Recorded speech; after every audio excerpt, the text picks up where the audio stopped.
Hey everybody, welcome to TIW Podcast. I'm Eric, and today I watched WWE Monday Night Raw episode 1416, which was broadcast on July 20th, 2020. So I thought this episode was pretty good. It's a nice follow-up to the Extreme Rules at Horror Show WWE. And I thought it was pretty cool that this episode was very, very packed with wrestling. Wrestling, not by number of matches, but length of matches. The percentage of screen time that was in-ring action was pretty great, I thought. We had only 6 matches for the entire night. I think it was 6. Let's see. 1, 2, 3, 4... 5, yeah, 6 matches for the entire night. Almost all of them were at least 20 minutes. And the last one, it's like 15 minutes ish. And that was the main event. Apparently the ratings were really low for the last quarter hour of the last hour, stuff like that. I don't know. For me, it was the least exciting match because I think everybody knew that Randy Orton was going to win. So jump into the end of the show. Randy Orton wins against the Big Show, and he wins via draping DDT followed by an RKO. And I got to thinking, you either get an RKO out of nowhere or you get plenty of advance warning. And either way, it's usually successful. The latter, I think that if it's out of nowhere, that's Randy being a jerk. But if you get plenty of advance warning with him slamming on the mat multiple times, doing the whole taunting thing, that's your own fault. You had plenty of warning. There's usually at least like 10, 15 seconds of taunting before those RKOs. So If you get hit after one of those, it's your own fault. So I would say Big Show, it's his fault. And also he got punted in the face after that. Because is it one more legend dead, says Randy. What legend is next? Who's the next legend to meet their fate at the hands of the Legend Killer? I'm hoping that a giant compass comes out. No, a compass is a part of the legend. A giant symbol key from a map comes out, and Randy Orton kills that mascot. That map making mascot. What is the word for map making? I feel like there's a fun map making is called cartography. Right, I should have remembered that. That's not like a tricky word or anything. What does Randy Orton have to do against navigation and cartographers? He's the Legend Killer. He keeps ripping off the part of the map that helps us understand what all of the symbols and different line colors and line widths and dashed and dotted lines mean. It's making us really hard to find our way around the local trail system. Is this a bike trail or is it a pedestrian trail or is it both? I don't know, because he tore off the legend from all of our maps, everybody's map. It's Randy Orton has torn the legend from the map. So it's a gamble. It's a gamble. You could end up on a bike trail that has like a bunch of steps. Because it's not a bike trail, it's a pedestrian trail. Anyway, Seth Rollins opens the show. He says he's scarred forever what he saw with a very gross sight of Rey Mysterio's eye having been gouged out by Seth himself. But then Seth asks us, do you regret what you did to me? Because what you did to me caused me to do that to him. And Aleister's there to rectify the situation. Seth versus Aleister Black ends in a curb stomp, but there was some involvement with Murphy, so I don't think there's too much to be too upset about as far as how powerful Aleister Black usually is. And also they ganged up on him to destroy his arm. And somebody on the chat today on Twitch saying, "Oh, it's going to be an arm for an arm match at SummerSlam." That would be pretty interesting. Either whoever breaks the other's arm first, or they just pull it clean off. Clean off. More likely, very dirtily off. Dirtily? Dirtily is not a word. I don't know. But yeah. I would like to see that match. I think Seth would lose that match. Then he would have his right arm torn off, which is the arm that he wears his glove on, well, on his hand, and then his arm would get replaced by a robot arm, and even more reason for him to wear that one black glove. Or maybe he already has a robot arm. Oh, that's a thing. He could already, or at least a robot hand. MVP is not champ. It is clarified. But Shelton, he sneaks up on R-Truth and becomes the new 24/7 champ. And he joins the Hurt Business in the ring. Those three, Shelton Benjamin, MVP, and Bobby Lashley. They have some words. Well, MVP mostly has some words for Ricochet and Cedric, aka Cedric Ricochet. And they want to fight. All of them want to fight. Mostly Cedric and Ricochet. They want to shut them up. And well, you don't have a third member. Well, yes, we do. Mustafa Ali makes his return for the team of Cedric Ali. That doesn't work. It's a difficult combination of names in text, even more so said aloud. But Ali gets the pin after pinning MVP after a 450 splash, which was pretty great.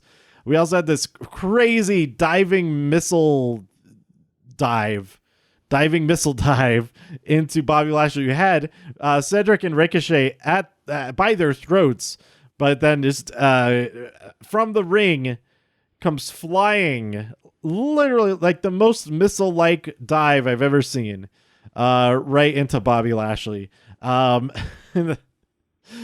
In the wrestling chat, in the WhatsApp chat, someone say, "Oh, that looks so great. It always looks like so staged, but this time it looked great."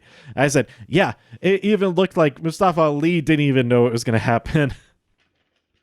It was so quick, but yeah, this match is really good. I liked it. Then we had Ruby Riott versus Peyton Royce.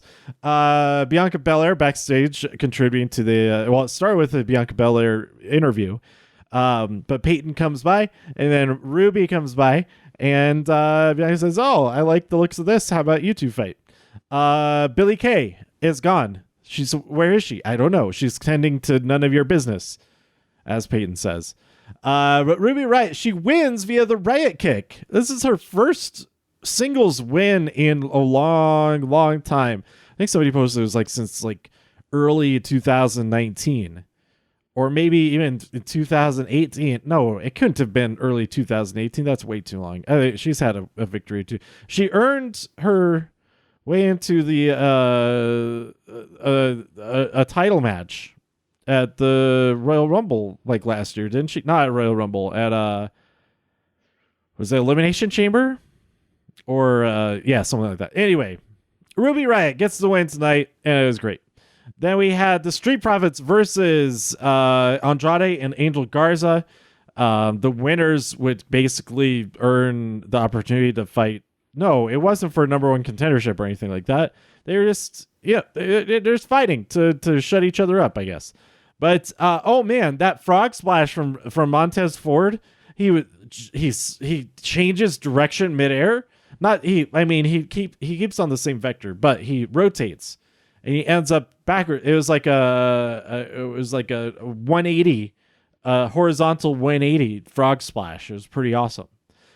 Street Profits won that match, and then we had Bayley and Sasha come out. Sasha, of course, gloating that she's the new Raw Women's Champion, but Stephanie McMahon interrupts and says, "No. Well, congratulations, you're the tag team champions. Congratulations, Bayley, you're the SmackDown champion. But Sasha, no, you didn't win that match."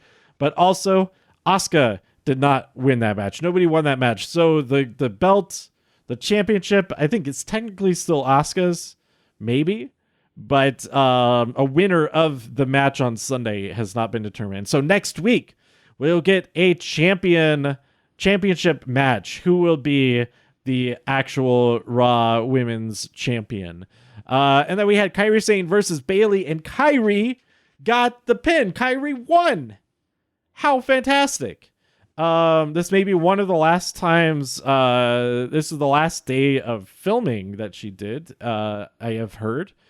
So I don't think it's the last time we see her, because I think that they also film next week's the same day. So I'm hopeful that we will see a send-off for Kairi next week in some way. It's going to be good. It's going to be good. Then we had Drew talk out. He admitted that Dolph almost had him, but he didn't. Drew is still champion. But Dolph comes out. Oh, and he also says almost doing things is Dolph Ziggler's entire career. Dolph comes out and he wants... Oh, and then he says, I want a worthy SummerSlam opponent. Then Dolph Ziggler's music hits. Says, I almost had you. I saw fear in your eyes. Blah, blah, blah, blah, blah, blah, blah, blah, blah, blah, blah, blah, Dolph Ziggler, blah, blah, blah. What about me? Blah, blah, blah, blah, blah. And Drew McIntyre finally is in, okay, fine, but I get to pick the stipulation, and you won't find out until right before the match. And this will be next week on Raw. So it'll probably be an even smarter version of the Extreme Rules match. Or he could just been making Dolph worry and prepare for anything absolutely possible. And Drew McIntyre is just going to say, regular wrestling, no fancy stuff. And there's all the rules, all the regular wrestling rules. That could be it. I don't know. But we have already seen that happen before. I think it was the it was one of the three falls, best of three falls between Adam Cole and Johnny Gargano. Adam Cole, I think, chose just a regular wrestling match. Or maybe Johnny Gargano did. No, I think Adam Cole did. And then we had our main event, Big Show versus Randy Orton. Randy Orton won before a commercial break. They like all disappeared during that commercial break, but Angel and Andrade came to try to attack the Big Show. They did attack him a little bit, but then Viking Raiders came out and fought them off, all of that, and then eventually got that draping DDT followed by the RKO and the bell rung, and then Randy continued the attack and hit him with the punt. So there you go. Like I said, who will be the next legend to be killed? Not a piece of a map, but I think possibly who could he go after? He's already gotten through all the legends that are on here. He's going to have to go finding some other ones at some point. Ric Flair was not on the show tonight. I thought maybe that he would be the final legend to be killed. But he might already be the point where he's the only legend that's left. And he must have a match against himself.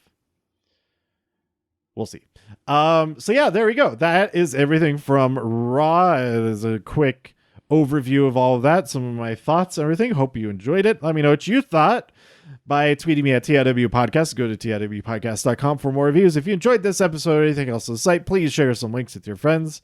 Subscribe on iTunes, Spotify, Stitcher, YouTube, wherever you like to listen. Stay safe, healthy, and happy out there in all the infinite multiverses.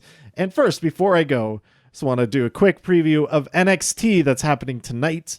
We have Shotzi Blackheart versus Aaliyah and Robert Stone. I think it's a 2-on-1 handicap match.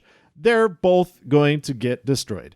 Then we have Dexter Lumis versus Killian Dane. I am pretty sure that Dexter Lumis will come away with the win there. We have Karrion Kross versus who's he fighting? Dominik Dijakovic. That match is going to be fantastic, but unfortunately for Dijakovic, I'm pretty sure that Karrion Kross will win. And then we also have, Emporium, aka Breezango, aka Tyler Breeze and Fandango. Officer Dango and Private Breeze. Not Private Breeze. I don't know. He's also Officer Dango. Detective Dango. No, it should be Detective Dango and Officer Breeze or something. I don't know. Versus Everrise. Everrise is going to win that. No, they're not. I don't know. Actually, I don't know. It could go either way with that one. And then a huge announcement from William Regal. He tweeted earlier today saying how great it's been to watch everybody, all the men and women on NXT the last few months. And it's been such an honor to be the general manager of NXT. And yeah, it sounds like a goodbye, but it could be a trick. He might be tricking us into thinking he's leaving, but instead we're going to see even more of him. Maybe his big announcement is that he's back. He's not just on Skype, he's back. No, it's probably not that. But we will see tonight on NXT. So like I said, tweet me. Let me know what you thought. And stay safe out there. I'll see you next time here on TIW Podcast. Bye.